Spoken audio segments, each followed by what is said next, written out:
Qu'est-ce que le salut? Alors, qu'est-ce que le salut? La rédemption. Qui c'est qui a une idée? Alors oui, alors qu'est-ce que la rédemption? Moi je sais. Ah, Le salut, c'est la foi de Dieu. ah.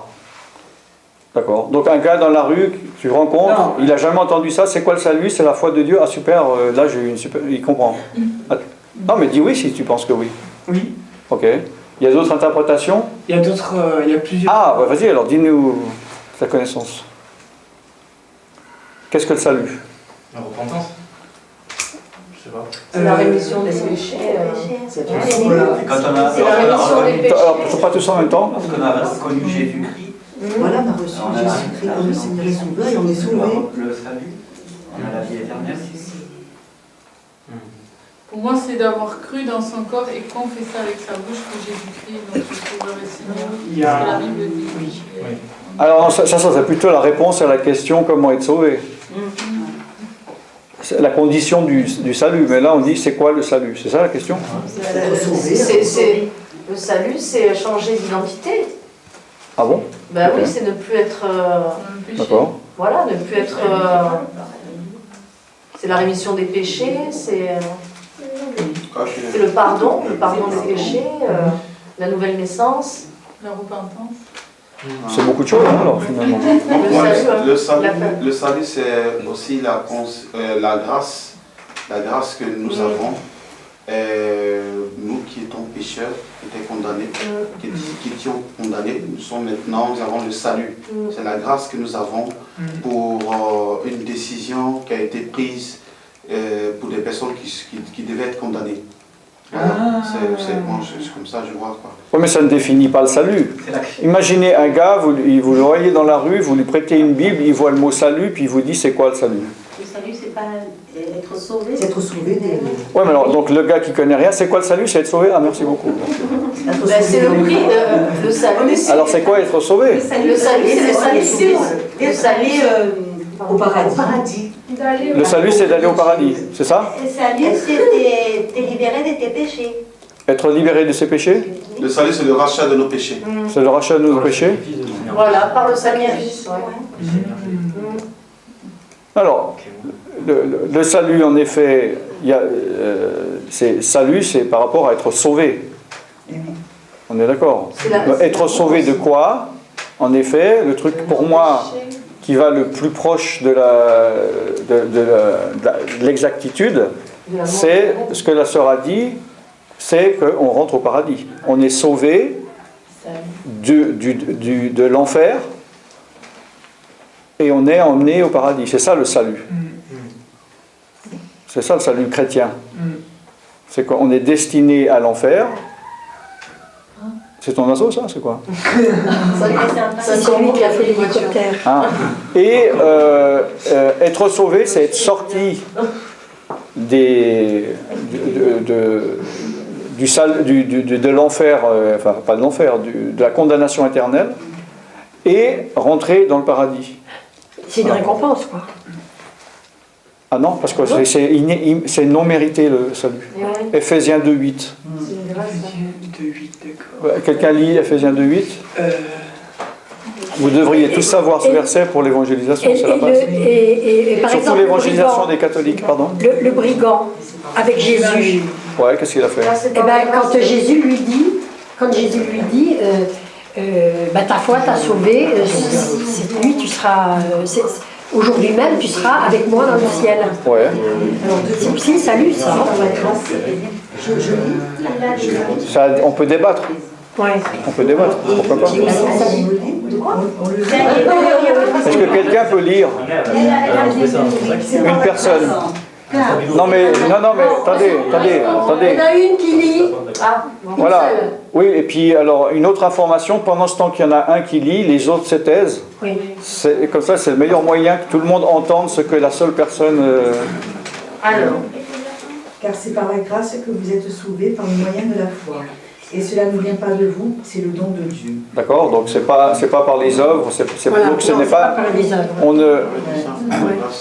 Ce n'est pas par des mérites. Hein? Quelle est la définition de la grâce? Il est dit, c'est par la grâce que vous êtes sauvés. C'est quoi la grâce? La grâce, c'est une faveur. C'est une faveur. C'est une faveur. Voilà. Une faveur imméritée. C'est une faveur non méritée, la grâce. Donc on ne le mérite pas, c'est tout sauf du mérite. D'accord? C'est par la foi et non pas par les œuvres qu'on est sauvé. Sauvé de quoi? Sauvé de la condamnation éternelle. Et le salut, c'est être sauvé, c'est-à-dire être sauvé du lac de feu.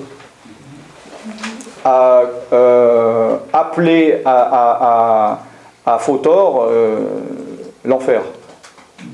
Hein, par la plupart des gens du monde, des catholiques ou des chrétiens qui n'ont pas étudié leur Bible. D'accord? C'est être sorti donc. Puis dans le niveau spirituel, comme il est dit dans Colossiens, il nous a arrachés du royaume des ténèbres pour nous emmener, ou nous transporter, pardon, dans le royaume de lumière. D'accord? Donc le salut, c'est ça. Maintenant après, parce qu'il y a eu avant des réponses à une autre question, genre, alors comment être sauvé, etc. Mais là, le salut, à mon avis, c'est ça. Vous avez quelque chose à rajouter pour le salut? C'est aussi un don de Dieu. Ouais, on vient de le voir dans Éphésiens 2:8. C'est un don de Dieu. C'est par la foi, c'est un don de Dieu. Ça répond à la question ou pas? Ouais? Complètement? Tu t'en contentes, quoi? Bah ouais, j'écoute après. Ok. Et oui, parce que j'ai pas pu faire la préparation au baptême. Ah ben je vois si... Habituellement je le fais, mais j'étais malade. Mais pourquoi tu veux te faire baptiser? Parce que pour moi, c'est ce que je désire le plus, quoi, c'est de vivre avec le Christ. Et pour moi, il a fait quelque chose pour moi. Il est allé vers moi. Je me suis prosterné devant lui. Et je me suis repenti. Et je reconnais mon Sauveur, mon Seigneur, et que je crois en Christ. Mais qui t'a dit qu'il faut se faire baptiser? T'as vu ça où? Ou t'as entendu ça où? Ben, c'est Daniel qui m'a conseillé. Et ouais, c'est moi qui lui ai après moi j'aimerais bien être baptisé, parce que j'ai pas été baptisé. Oui, mais alors c'est quoi le baptême? Elle t'a dit si t'es baptisé, t'es sauvé? Qu'est-ce qu'elle t'a dit? Non, on n'a pas. Justement, qu'est-ce que t'as compris? Ben, parce que la Bible a été dit qu'il faut être baptisé de l'eau, enfin, Ok, alors, et du Saint-Esprit. Qu'est-ce qui se passe si la différence entre si tu es baptisé ou pas baptisé? Qu'est-ce qui se passe? Si demain tu te fais baptiser ou demain tu te fais pas baptiser, qu'est-ce qui se passe la semaine d'après ou à ta mort? Il y a une différence? Qu'est-ce que ça change? Ben, ça change que... Je sais pas comment. Ça, je te l'ai dit. Ah, laisse-le justement remonter à la surface s'il connaît des informations ou pas. Moi, je sais pas vraiment. Qu'est-ce que ça change? Ben, ça change déjà qu'il faut appliquer la loi et c'est par la loi qu'on est sauvé pour moi. Après, par la loi? Par la loi la parole de Dieu. Celui qui croira et qui sera baptisé sera sauvé, mais celui qui ne croira pas sera condamné. D'accord? Donc tu vois dans la Bible, si tu crois et que tu es baptisé, tu es sauvé. Tu comprends? Parce que croire, c'est dans le cœur. Baptiser, c'est devant les personnes. Donc c'est censé être l'acte public qui démontre que tu as pris une décision dans ton cœur. Maintenant, si tu ne comprends pas, évidemment, si quelqu'un il se rend compte, il a peur de mourir. Et puis quand lui disent « Ah, mais il faut te faire baptiser pour être sauvé », il ne comprend pas vraiment, puis par peur, il se fait baptiser, ça ne sert à rien. C'est comme si on lui dirait « Ah, tu veux être sauvé, saute 3 fois en l'air et tu seras sauvé », le gars il va sauter 3 en l'air aussi. Tu comprends? Il faut comprendre ce que tu fais. On va voir dans Colossiens. Hein?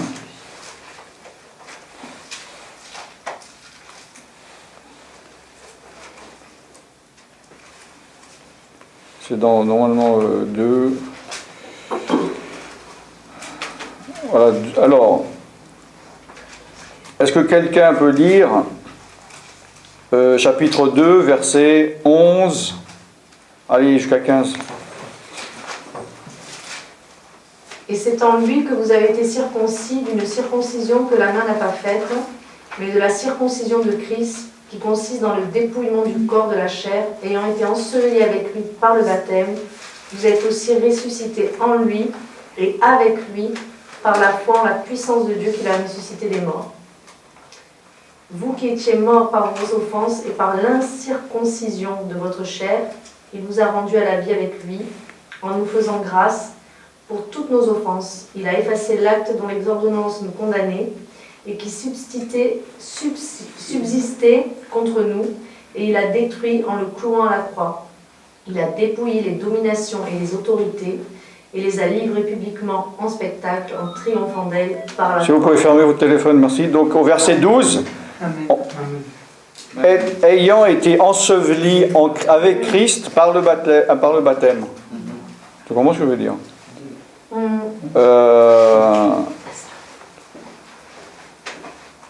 Romains 6,3. Ignorez-vous que nous tous qui avons été baptisés en Jésus-Christ, c'est en sa mort que nous avons été baptisés, dans la mort de Christ. D'accord?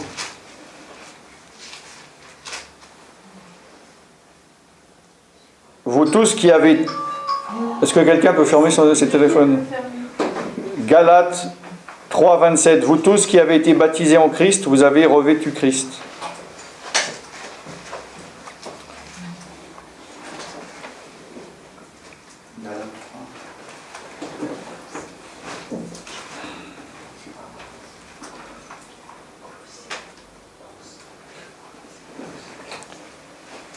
Bon, il y a une chose aussi importante, hein, dans Ephésiens 4, 5, il y a un seul Seigneur, une seule foi et un seul baptême.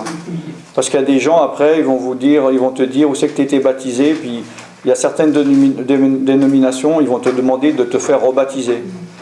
Ils vont te dire, il y a la question, il va dire, moi j'ai été baptisé par un pasteur, j'ai découvert 10 ans après qu'il vivait dans l'adultère, est-ce que je dois me refaire baptiser?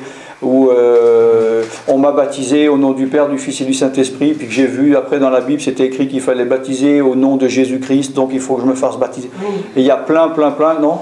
Oui. Il y a un petit témoignage ou pas? Oui. Elle s'est fait avoir. Ah oui. Il y a combien? Il y a 2 mois, 3 mois?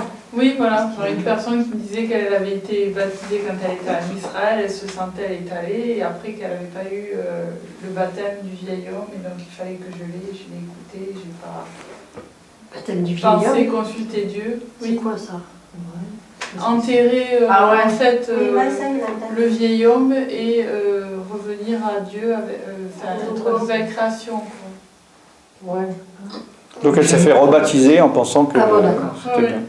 J'ai pas vu de changement. Bah, Pour moi, le premier baptême bien était sûr, celui qui bien m'a sûr. fait. Voilà, qui était important pour moi. Donc aussi dans 1 Pierre 3, 21, il parle de l'eau de l'époque de Noé, mais il dit cette eau était une figure du baptême, Oui. d'accord?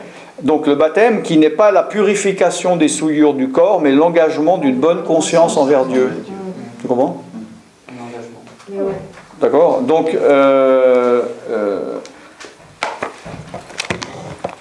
c'est le signe extérieur que tu as pris une décision de marcher avec Jésus.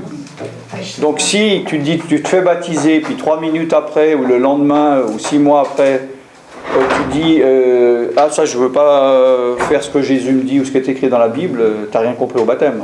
Parce que ça veut dire je m'engage. C'est comme on a fait ce matin, elle a signé un contrat, elle s'est engagée. Donc c'est un engagement. Et il n'y en a qu'un seul. Il y a aussi des personnes qui disent souvent ah oui, mais maintenant, 10 ans après, je comprends vraiment qui est Dieu, puis l'œuvre de la croix à l'époque, j'ai rien compris vraiment, donc je me fais rebaptiser, etc. Mais aux yeux de Dieu, il n'y a qu'un baptême. Il n'y a qu'une naissance, tu ne nais qu'une fois, voilà. Il n'y a qu'un baptême qui est valable devant Dieu, c'est ton premier baptême d'eau. Tu comprends? Donc, ouais, c'est pour annoncer publiquement ce que Dieu a fait pour moi. La décision que toi aussi tu as prise de t'engager à marcher avec Dieu et à obéir à Dieu. D'accord. Être dans l'obéissance. Oui. Mais le baptême, c'est aussi mourir et renaître. Oui, c'est ça. Ouais.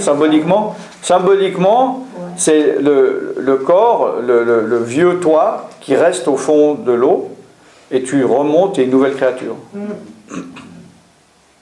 Tu marches en nouveauté de vie. C'est ça que tu voulais dire avant quand tu avais la main levée ou il y a autre chose que tu voulais poser comme question? Oui, c'est juste. Oui, c'était une question ici. Hein?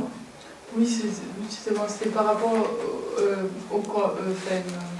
à Jésus-Christ, par rapport à Jésus-Christ, sur la croix, et les démons, quand il dit dans la Bible qu'ils ont été désarmés. Ouais, désarmés, ouais.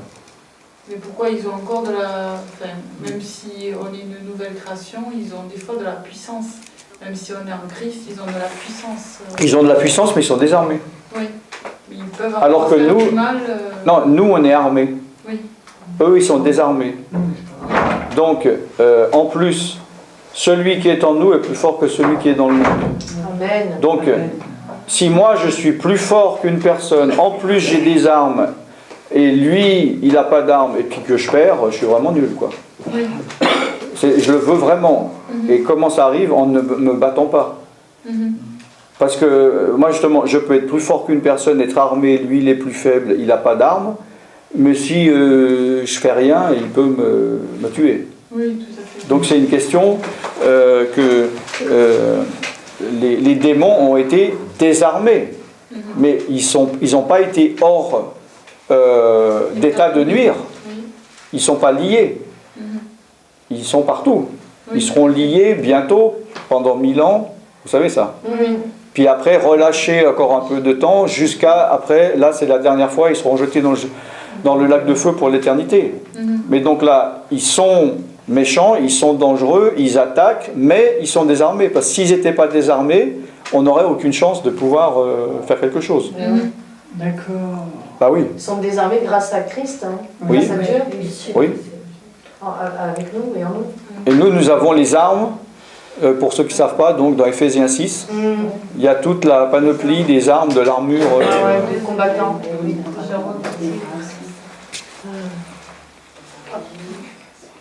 C'est pour ça qu'ils doivent se soumettre et qu'ils doivent partir et qu'ils ne peuvent rien faire. Yes.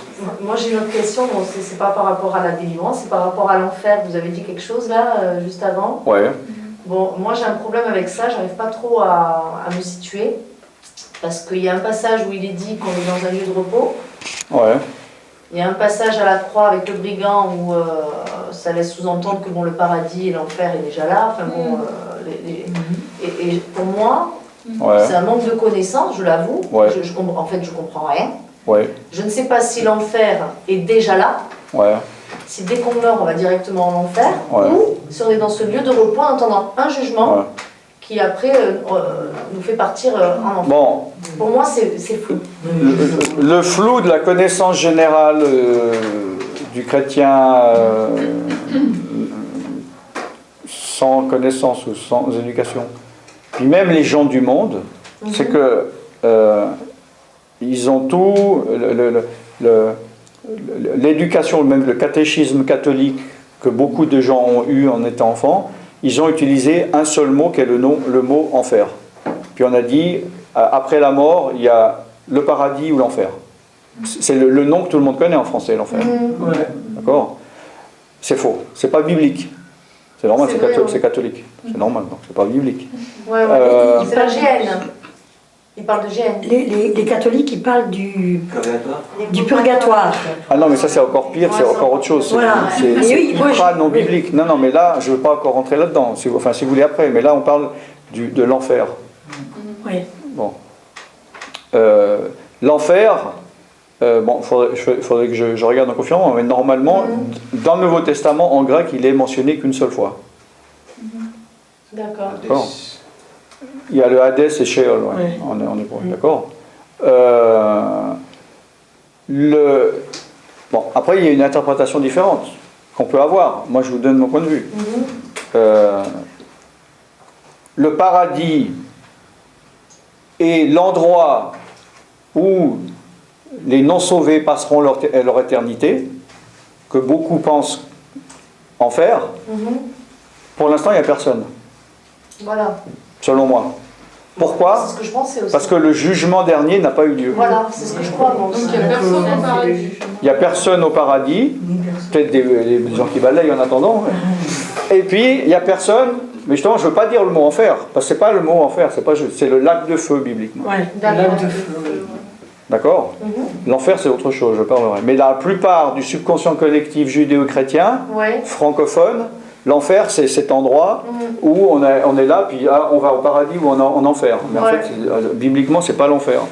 Donc, dans Apocalypse, on voit qu'il y aura un jugement dernier à la résurrection finale où tout le monde sera jugé. On est d'accord ? Oui, oui. Jugé pour le salut et pour ses œuvres. Et ceux qui ne sont pas sauvés, c'est-à-dire inscrits dans le livre de vie, donc qui n'ont pas cru et qui n'ont pas été baptisés, ils seront jetés dans les temps de feu qui étaient à l'origine prévus pour le diable et les démons. Mais ceux-là, ils seront aussi, les perdus seront jetés là-dedans avec une chose qui n'est pas un détail, la mort et le séjour des morts. Oui, alors je comprends rien. Moi, Oui, il mais faut justement. m'expliquer. Alors, je reviens.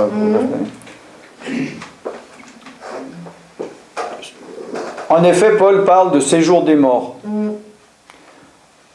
D'après ma compréhension de ce que je comprends, quand on meurt, on va dans un endroit où personne ne ressuscite encore, parce que tout le monde ressuscitera le dernier jour, le jour du jugement. D'accord.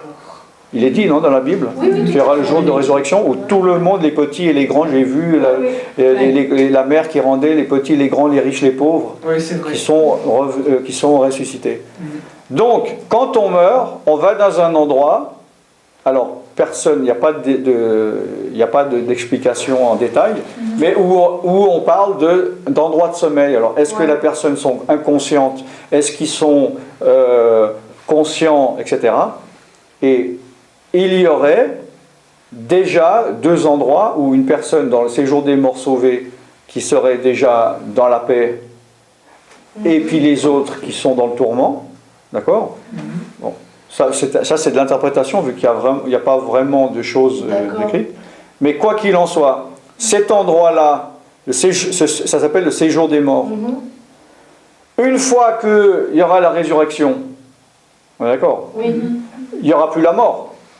Oui. Il n'y a plus la mort. La mort, c'est la conséquence du péché. Il est dit dans Romains, mais il est aussi dit dans Genèse. Si tu manges de ce fruit, tu mourras. Donc, la mort n'aura plus lieu d'être vu que Jésus a vaincu la mort. Donc, il y a le jugement pour le salut, pour les œuvres. Ceux qui ne sont pas sauvés, ils sont jetés. Si vous voulez, on peut regarder, mais donc c'est pas l'enfer, c'est le lac de feu, le terme selon la Bible, d'accord? Et comme la mort ne servira plus à rien, vu que tout le monde est ressuscité et qu'il n'y aura plus de naissance, il n'y aura plus de péché, il n'y aura plus de mort, la mort et le séjour des morts. Donc cet endroit où on va quand on meurt, il n'y aura plus d'utilité, vu qu'il n'y a plus personne qui va mourir pour rentrer dedans. Donc la mort et le séjour des morts, poubelle.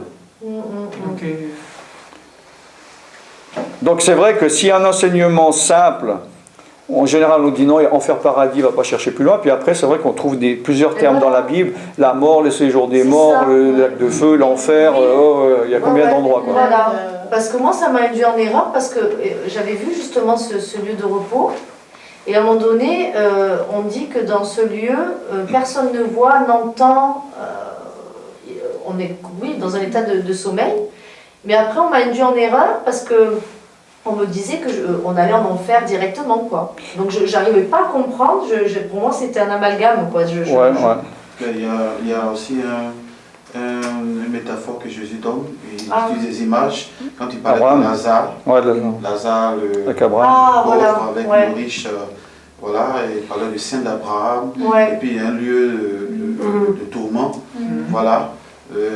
Mais ce que je sais, je suis même avec lui, il n'y a pas de... Pour le moment, il n'y a pas quelqu'un en enfer. Voilà, moi c'est ce que je pense. La fin n'a pas été chose. Et même quand on parle de la Nouvelle Jérusalem, la Bible parle d'une nouvelle terre. Voilà, je ne vais pas trop rentrer dans les détails, mais pour le moment, ça appartient à Dieu. Maintenant, l'endroit où on va se reposer, je pense que c'est là-bas que le séjour des morts, comme il a dit. Et selon l'image aussi que Jésus a donnée, mais on ne peut pas interpréter ça, puisque c'est une image qu'il a donnée, il n'a pas dit que c'est comme ça, mais il a utilisé une histoire et une métaphore pour expliquer un peu. Voilà, à ne pas oublier justement, comme tu dis, que c'est une métaphore. Oui. Puisque beaucoup de gens, ils argumentent en disant non, c'est pas vrai, parce que regarde, Jésus, il a dit que l'homme, il avait soif, donc on peut parler entre les deux. Mais c'est une histoire qu'il a racontée. C'est pas, il n'a pas parlé d'une vraie personne, comme une parabole. Donc là, on voit par exemple dans Apocalypse chapitre 20, donc à la fin du millénium, tout le monde ce que c'est, connaît Oui. Donc quand les 1000 ans seront accomplis, Satan sera relâché de sa prison, blablabla, il sortira, au verset 10, le diable qui les séduisait fut jeté dans l'étang de feu et de soufre. Où sont la bête et les faux prophètes? Ils seront tourmentés jour et nuit au siècle des siècles. Puis je vis un gros trône blanc, celui qui était assis dessus, la terre et le ciel s'enfuirent devant sa face, il ne fut plus trouvé de place. Je vis les morts, les grands, les petits, les moyens, les gros, les petits, les maigres et tout, qui se tenaient devant le trône, des livres furent ouverts, etc. D'accord? Les morts rendit les morts, etc. Chacun fut jugé selon ses œuvres. Et la mort et le séjour des morts furent jetés dans l'étang de feu. C'est la seconde mort, l'étang de feu. Quiconque ne fut pas trouvé écrit dans le livre de vie fut jeté dans l'étang de feu. D'accord? Alors... Oui, mais les temps de feu, parce que moi, il y en a plein qui me...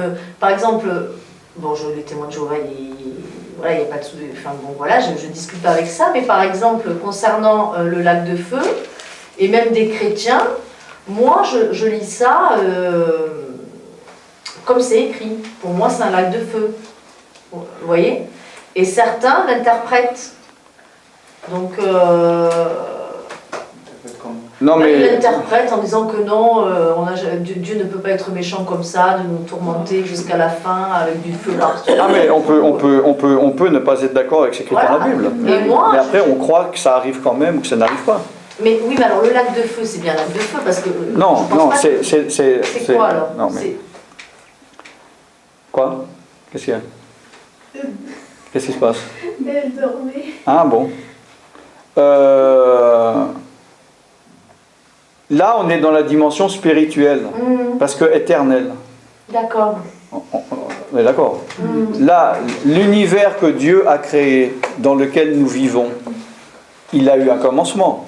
Le premier mot de la Bible, c'est quoi? Au commencement, c'est la parole. Non, ça c'est Jean, ça. Ah, pardon. Non, de la Bible, Genèse, au commencement. Au commencement, Dieu créa, Bereshit, au commencement. Donc, il y a eu un commencement de la création de Dieu, et il y aura une fin de cette création. La création atomique. Oui, oui. Tout est formé d'atomes. Ça tourne, voilà, et il y a un début, il y a une fin, il y a un milieu, tout a un commencement, un milieu et une fin, il y a une naissance et ça finit par la mort, voilà. Et l'univers s'étend, même les scientifiques ils savent qu'elle va finir par disparaître, cet univers. Bon. Donc, c'est pas éternel cette condition. C'est pour ça que la chair, elle n'est pas éternelle. Non. On doit ressusciter et avoir un nouveau corps éternel.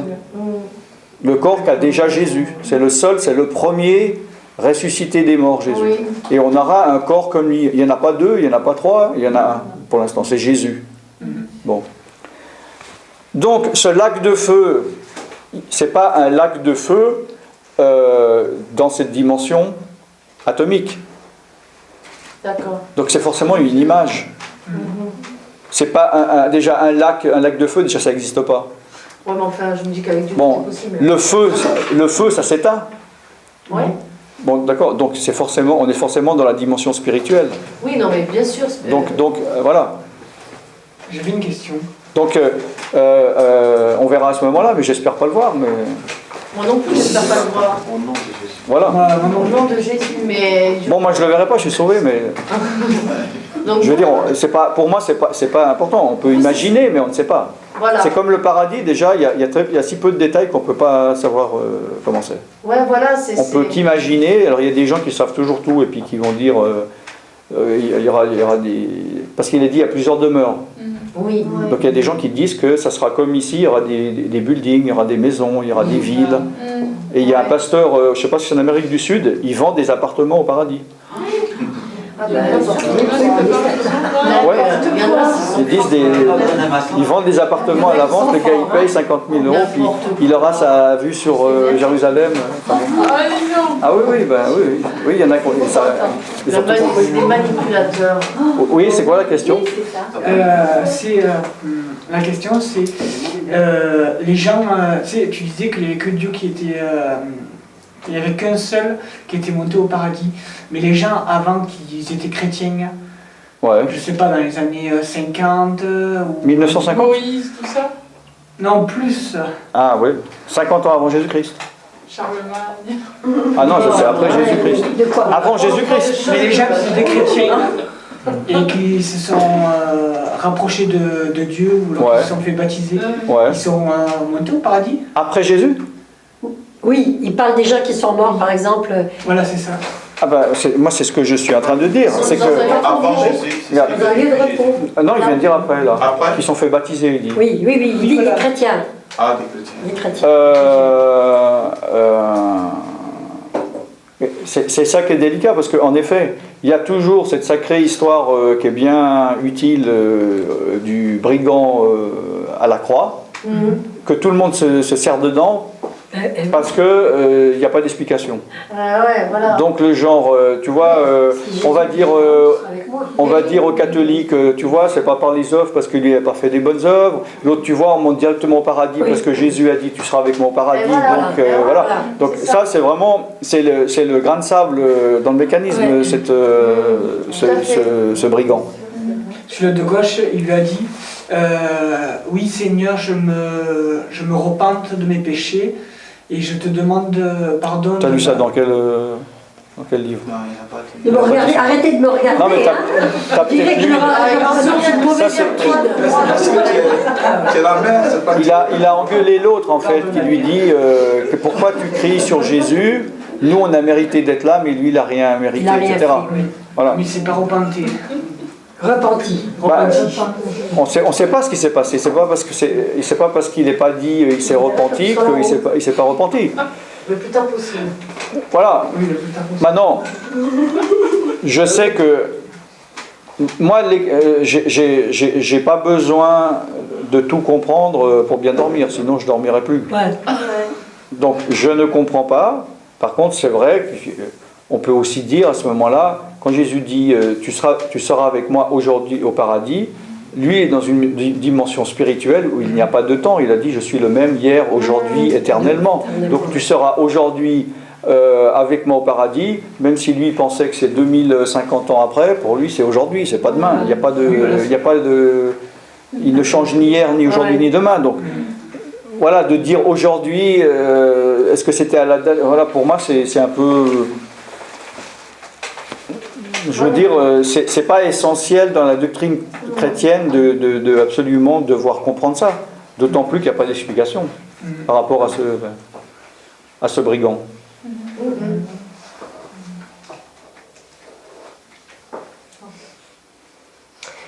Et il y a des gens quand même, moi je connais quelqu'un très bien, Ouais.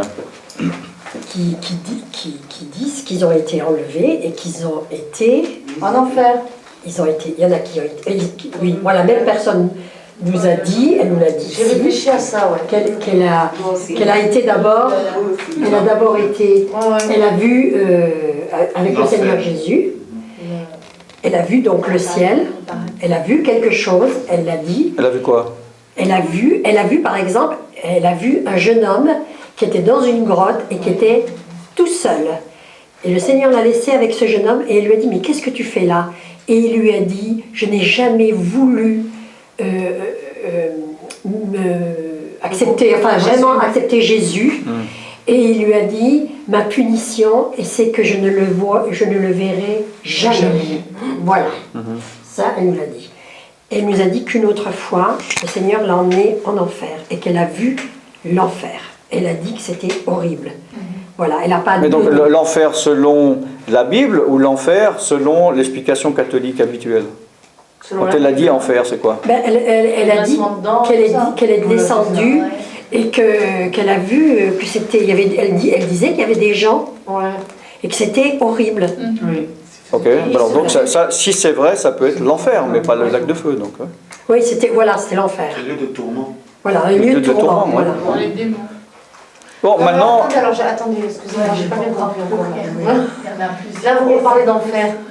ouais, là, Lac de feu et enfer, c'est quoi la différence? alors t'as pas compris ce que j'ai dit avant. Le lieu de tourment. L'enfer, c'est là où les non-sauvés vont en attendant le jugement. Ils sont tourmentés. Ils sont tourmentés. Voilà. Ah, d'accord, ils attendent. Non, Et le lac de feu de repos? c'est à la fin des temps après la résurrection. Et l'enfer, il ne faut pas l'appeler enfer parce que c'est un terme qui est. Non, j'ai dit le lac de feu, faut pas l'appeler l'enfer. Ok. Les gens appellent enfer le lac de feu. D'accord. Si je ne connais pas. Et là, Non, mais le j'ai bien tourment, demandé, j'avais c'est un lieu de tourment. Et c'est ce Là, ils qu'elle sont a dans dit. un lieu de tourment. Et c'est ce qu'elle a dit. Elle a dit qu'elle a vu les gens qui criaient, qui étaient tourmentés. C'était Ouais, horrible. c'est ça, ouais, on me l'a dit moi aussi ça. Ouais. Alors je me suis dit, ben, ça doit être des visions prophétiques parce que je ne comprenais pas. Moi, c'est Fatih. Alors- Hein. C'est Fatih Ariola qui a vu Oui, ça. Hein. non, ce qu'il y a, c'est que il peut y avoir des visions. Il y a des gens, ils disent, ils ont été. C'est différent. Oui. Maintenant, est-ce que c'est dans un vrai endroit? Est-ce que c'est une représentation? Ouais. Bon, je sais pas. Parce qu'il y a aussi comme par hasard, des nonnes qu'on dit ils sont mortes et puis ils ont été, puis Dieu leur a montré Marie et puis il leur a dit Ah oui, c'est d'accord, super, ouais, ça aussi, continue à prier Marie. Puis les Ouais, musulmans ils ont vu Mohamed. Toi. Bon, oui. Mais la plupart des personnes qui ont vu les visions, ou Ouais. bien qui ont vu. Qui ont voyagé. Voilà, dans ce sens-là, ils voient, ils sont dans un lieu de tourment où les démons les tourmentent. Et oui, c'est ça. On m'a Alors dit que ça, le moi. temps ardent de feu, les démons eux-mêmes sont tourmentés. Tourmentés. Donc ils n'ont pas le temps de tourmenter Les autres, oui. les autres. Parce que nous sommes esprits. Nous sommes l'esprit est éternel. L'esprit, voilà, comme il a expliqué, on n'est plus dans un corps fait d'atomes, on devient esprit. Donc on devient comme eux, les esprits qui sont au ciel. Voilà, mais dans un endroit où il n'y a personne actuellement, selon la Bible et selon les passages qu'il nous a fait lire.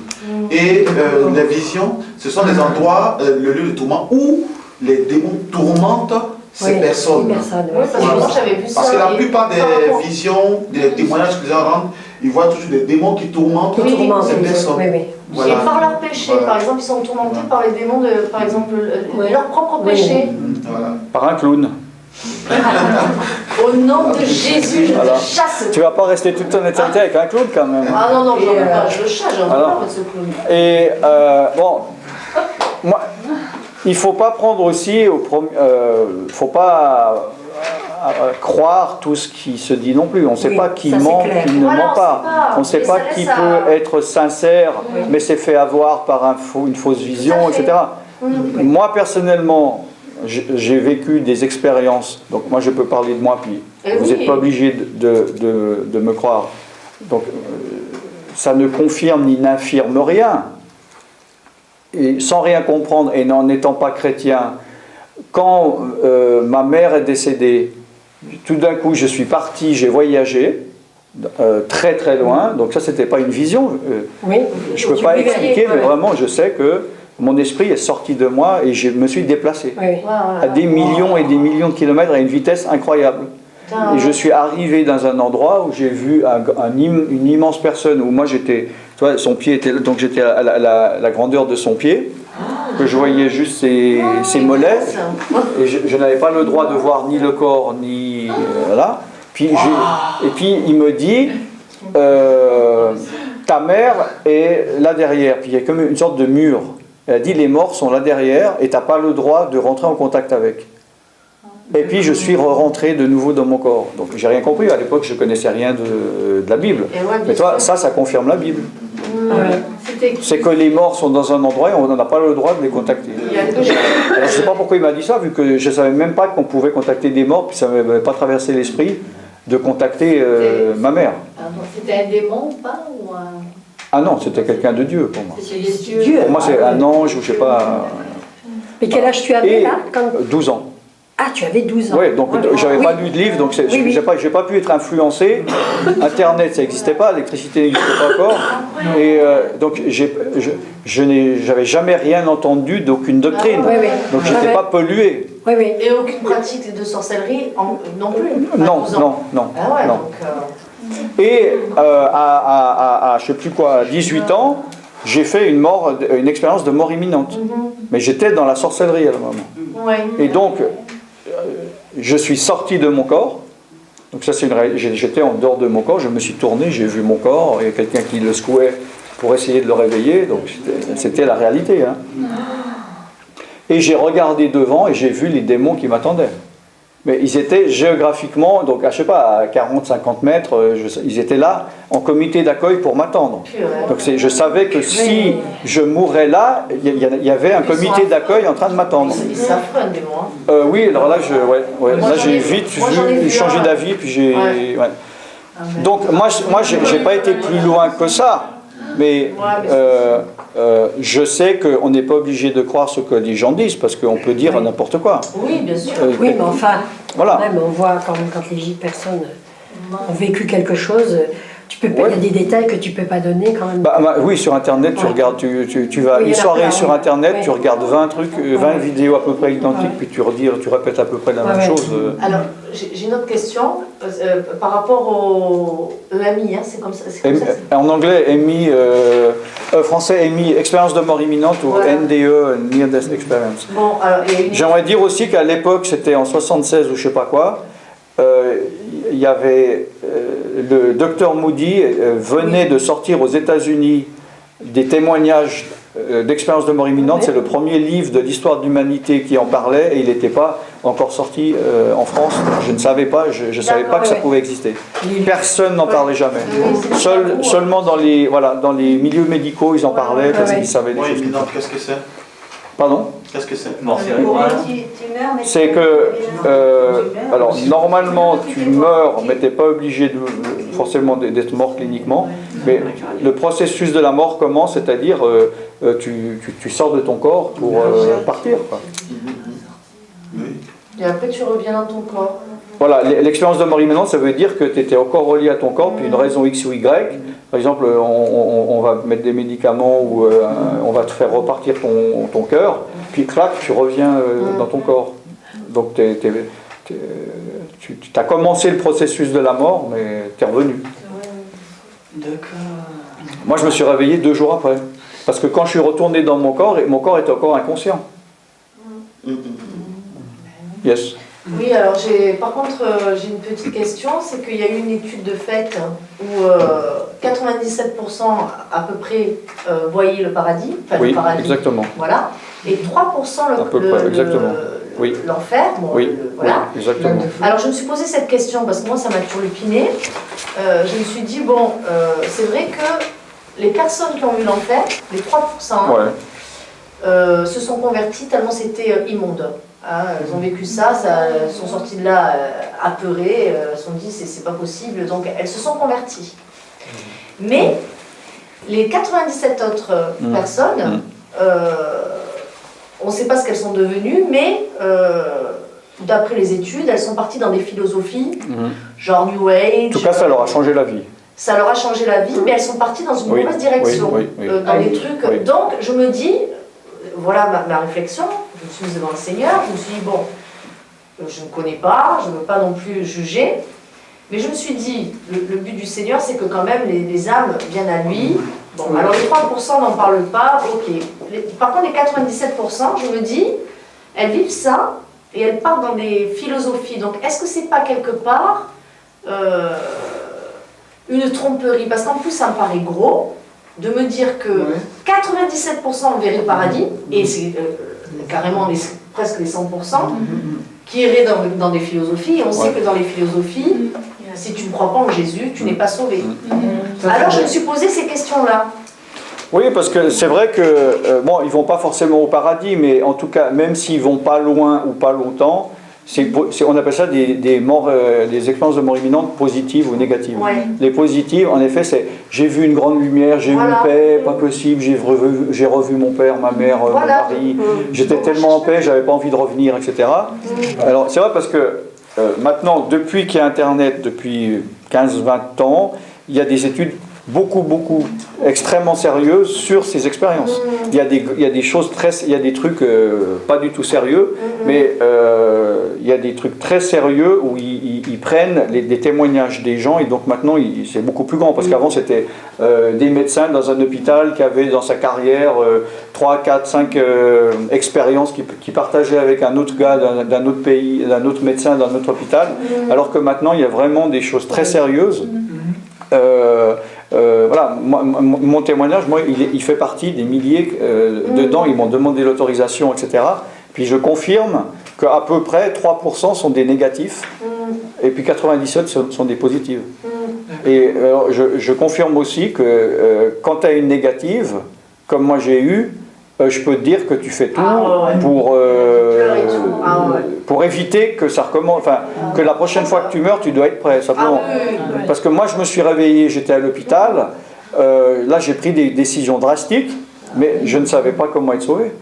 Je n'avais jamais entendu l'évangile. Donc je n'ai pas pu être sauvé à ce moment-là. Ouais.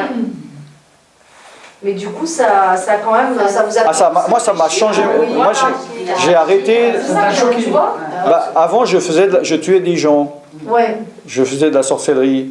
Et là, je me suis réveillé, j'ai dit, c'est fini, quoi. Et voilà. Donc c'est ça qui m'a fait arrêter, sinon j'aurais pas arrêté. Sinon, à cela, je vais juste ajouter, même dans la vie courante, lorsqu'il y a deux événements qui rassemblent les gens. Il y a l'événement d'aller dans un deuil, ou aller à un mariage. Quand tu vas à un mariage, tu t'amuses, tout ça, voilà, ok, tu as envie de te marier, mais ça ne te donne pas plus de ça te fait pas trop prendre conscience. Mais quand tu vas à un deuil, ça te travaille et tu te rends compte que, voilà. Donc c'est sûr que si tu vois certaines choses après ta mort, voilà ce que tu peux devenir. Ah non, le changement est radical. Là, si tu vois le paradis seulement, ah c'est bon, tu es dans le rêve, oh là là, tu vois, bon. En fait, quoi, c'est ce que je voulais juste ajouter. Enfin, je voudrais rajouter aussi un truc, c'est que pour moi, ça me paraît curieux, puisqu'on connaît la conjoncture actuelle, que sans Christ, on n'est pas sauvé. Me dire que 97% verraient un paradis, je ne peux pas penser que cette chose-là, elle est... je peux la considérer comme vérité. C'est terrible ce que je vais dire, hein. Mais par rapport au pourcentage, par rapport à la justice de Dieu et ce que dit la parole de Dieu, puisqu'on sait que même en tant que chrétien né de nouveau, il y en a qui vont rater l'enlèvement. Donc je me dis comment un gros pourcentage comme ça peut voir un paradis. Donc pour moi, j'ai peur que ça soit une supercherie, que Dieu me pardonne. Je le dis sous forme d'interrogation pour apprendre, je ne sais pas. Tout sera révélé au jour du jugement, de toute façon. Voilà. Donc les mensonges comme les vérités... Dans les 97%, est-ce que c'était des chrétiens convertis? Non, des non convertis. Mais là, moi je pense que ce que tu dis, d'ailleurs comme le dit bien Alan, lui il a vu ça, il ne savait pas comment être sauvé. Maintenant, il y a des gens qui voient ça, et qui ne savent pas non plus, qui sont en recherche de quelque chose. Enfin, moi, je parle pour moi. Moi, je sais que quand j'ai perdu mon fils, ça a été quelque chose pour moi. Et pendant 7 ans, je cherchais, je faisais des rêves. Je rêvais de mon fils. Il me parlait de la parole de Dieu. Il me parlait... Je ne comprenais rien. Je ne savais même pas ce que c'était que la parole de Dieu. Je disais, mais qu'est-ce qu'il me parle? Mais qu'est-ce qu'il me dit? Je savais que ce qui était dit, c'était important. Et j'ai cherché partout. J'ai cherché partout.